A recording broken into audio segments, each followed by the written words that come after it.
Hi, so we are Manton and Birgitte Aga, and we are design activists. We develop workshops, installations, interventions to reclaim conversational AI, really with the people that these systems affect. So we want to try to give you some disobedient provocations today around why we need to reclaim current and future AI systems in the first place, with a focus on human-like systems, and in so doing, we hope it may trigger you to think, act, or do. So what's the problem? Well, there's loads of problems. First of all, these systems are compounding inequality and stereotyping, and possibly one of the biggest threats to democracy, to equality and fairness. So let us talk you through a couple of these problems.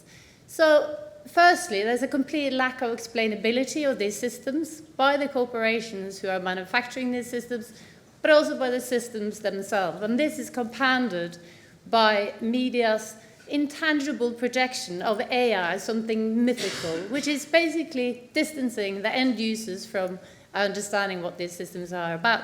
So these are the images you get if you look at the big media providers reporting of AI. You've got BBC, Financial Times, The Guardian, the Daily Mail. It's blue, it's mythical, it's masculine, it's godlike, and frankly, it's totally meaningless.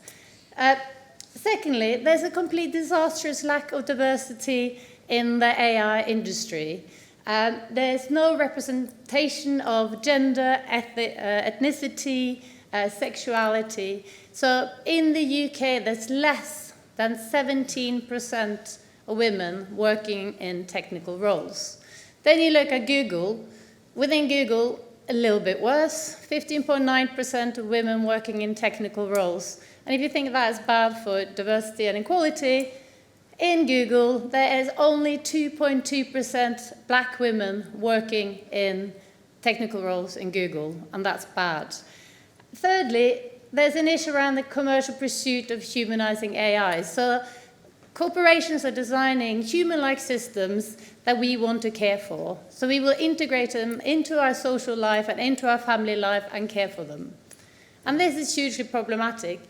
Whether it's looking at the 660 million users of Microsoft's chatbot in China show us falling in love with her, or whether it's robotics, humanoid talking sex doll, this is hugely problematic, not only in terms of the stereotyping of women, but it's also hugely problematic in terms of how it's exploiting our tendency to humanize things. So we're already integrating these systems into our life, into our society, and it's not only changing the way that we communicate with the systems, but it's also changing the way we interact with each other.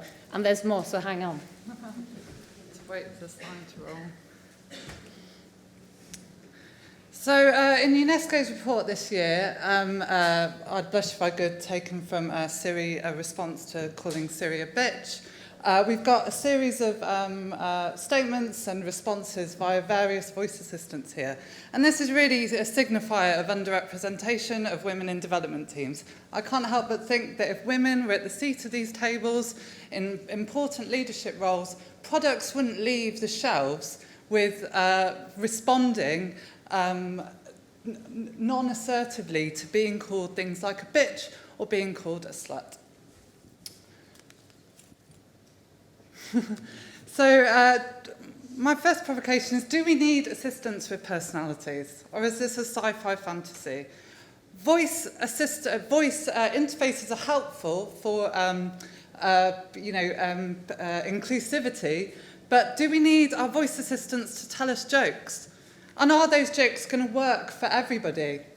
Also, part of the problem with mythologizing these things is we have companies purposely trying to convince us that these voice assistants weren't made by people. And this is incredibly problematic. It doesn't show any transparency to the end user. It doesn't allow us to criticize them in any ways. So we say, if you want to use our forms, if you want to use our personalities, if you want to use our voices to sell your products, your teams need to be majority women. Only at the point at which We can represent our own personalities and represent ourselves. Will it be fair? So what did we do? We started a project called Women Reclaiming AI. Women Reclaiming AI is a collaborative AI voice assistant that's being developed now by a community of around 100 women. We developed this through workshops. Myself and Bea travel around the UK delivering workshops. We've been to Ars Electronica Bomb, Norwest Media Centre we work with a lot here in Bristol, and the Barbican. We've been to lots of other places as well.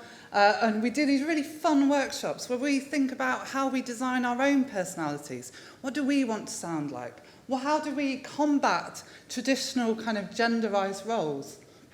And now our next project is we're actually, because we've realised that me and Bea can't spend all of our weekends doing this, we need to spread it further. So we're starting to train people. We're starting to train new workshop leaders so we can kind of spread our voice assistant and spread our message. So what we're really here to do is ask you to all look around you. If you work in this industry, if you work in this field, how diverse are your teams? And what problems is this causing? We question ourselves a lot in our own projects and our own approaches, to who we get to workshops. And based on that, I think we're just going to say, you know, you are the people who are the decision makers, you are the people who are pushing this future forward. So it's really up to you and us and all of us to think on this and act and then make some changes.